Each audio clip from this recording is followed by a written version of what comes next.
Hi everyone. Today we're going to make a classic Jewish style brisket. This is the kind of brisket that your mom or your grandmother made when you walked into the house or came down to dinner and smelled this. You knew that something terrific was going to be happening. So what we've done is, this is a full brisket. So we're actually making the whole recipe, which is 15 pounds. You can cut this recipe in half, and that's how we will put it out for everyone to see. But I'm going to show it to you with this big, huge, beautiful brisket. How much did this weigh? 15. This weighed 15 pounds. So this is a 15-pound brisket. We've cleaned it, washed it, salt and peppered it, and then browned it. I have to look up here for my sous chef over here to tell me.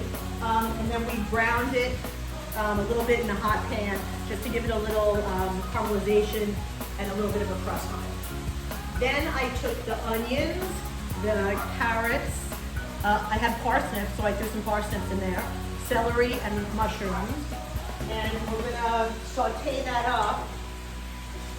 This is a really heavy pan. With the cooking onions that I have on the stove, cooking away with a little bit of olive oil. And we're just trying to get these brown and fragrant. Okay, so while your veggies are cooking on the stove, you're going to put together 1 can of tomatoes. It could be any kind, whole, diced, crushed, and that's one of the big 28-ounce cans. You're going to have 10 garlic cloves, a half a cup of brown sugar, and 1/4 cup of apple cider vinegar. If you don't have apple cider, you could use white vinegar, red wine vinegar. You really can't go wrong. Put this in the blender or the food processor, mix this all up. This is going to be like sort of the gravy that you're cooking in. And for those of you, I did use Italian tomatoes because I like Italian tomatoes, but you can use any kind that you want. Okay, so in this pan here, this is what the veggies were cooking in. We took the veggies out and we added our beef stock, heated that up lightly in the pan. To that we added a small 6-ounce can of tomato paste, and then a little more beef stock. And what this is called is deglazing. This is when you put liquid in there and try to scrape up all those little bits at the bottom that are brown and burnt and bring a lot of flavor into everything. Okay, so here I have our 15-pound brisket, and it's been dried off with a paper towel, salt and peppered, and then this whole baby has been browned off in a pan as best that you could. Again, the recipe that we're going to send you is going to be half of this recipe, so it'll be a little more manageable of a brisket.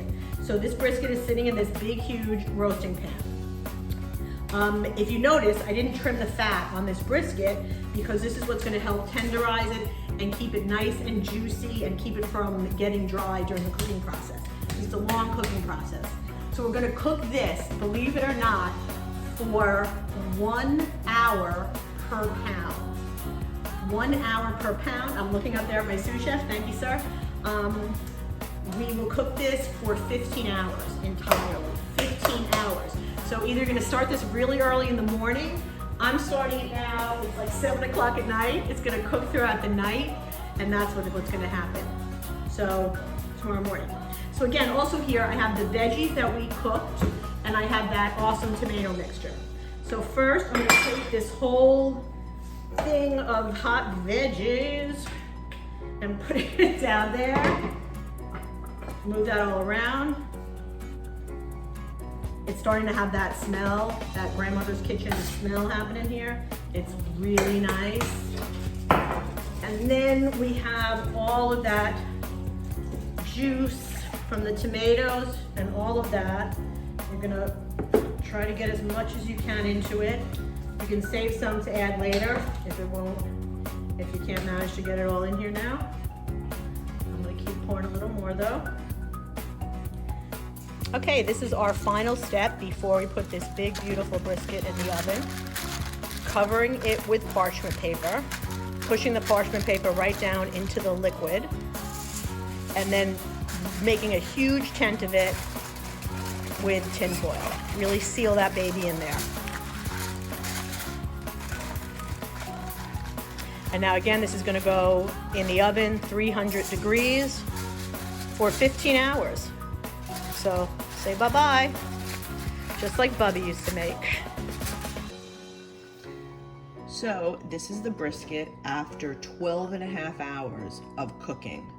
So this is why oven temperatures and the cooking time can really vary depending on how much fat there is in, in anything that you're cooking. So I checked it at 8 hours. It was not done. Now this is at 12.5 hours. And as you can see, when I put a fork into it and turn the fork, there's no resistance whatsoever. The meat is just gonna break apart like that. That's what you're going for. That's the timing that you're going for. So this 15-pound brisket after 12.5 hours is done. Okay, so now what I've done is I've removed the brisket from the liquid and put it in another pan just by itself, nice and smoky, steamy, and that's going to allow the brisket to start the cooling process. So now what you're going to do with your veggies is strain them. So you'll remove all the liquid and then have the veggies that you'll be able to have on the side to eat with your brisket.